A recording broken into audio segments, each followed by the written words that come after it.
Saya mengajak kita untuk melihat bagian kedua. Ada apa dengan Migdal Eder?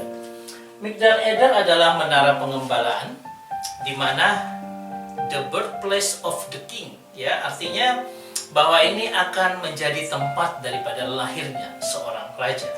Nah, kita lihat latar belakangnya dulu, yaitu ketika apa? Ketika tahun 4000 sebelum Masehi, Adam dan Hawa jatuh, dan kita mengenal janji keselamatan dalam Kejadian pasal 3 ayat 15. Tetapi ketika Kejadian pasal 35 ayat 16 itu berbicara tentang bagaimana Migdal Eder ini.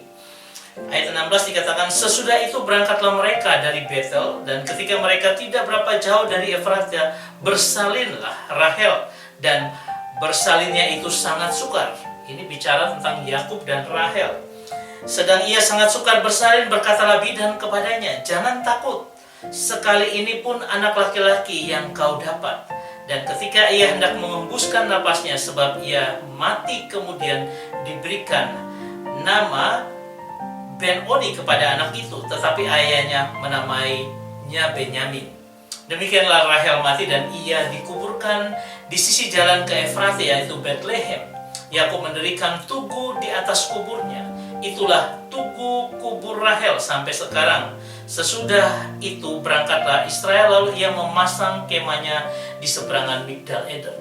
Jadi kejadian Rahel sampai dia mendapatkan anak dan dia mati di situ adalah di Efrata, padang pengembalaan Efrata. Dan ini akhirnya menjadi bagian dari apa yang kita sebut bagian dari Migdal Eder, di mana titik disitulah Allah akan menunjukkan kasih karunia-Nya yang luar biasa, yaitu Rahel ini adalah domba, menggambarkan bagaimana domba yang akan hadir di Migdal Eder.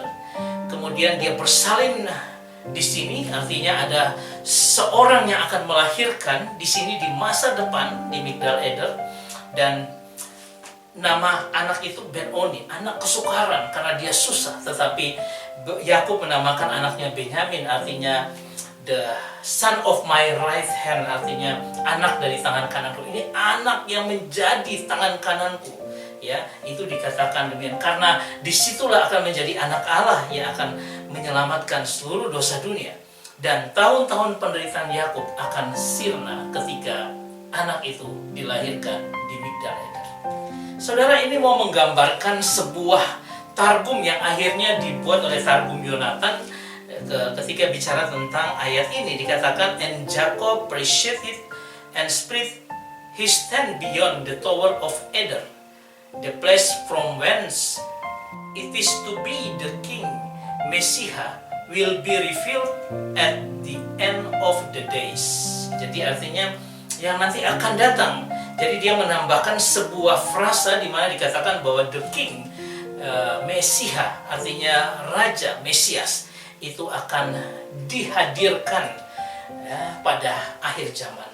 Nah, ini akan kita lihat dalam hal selanjutnya.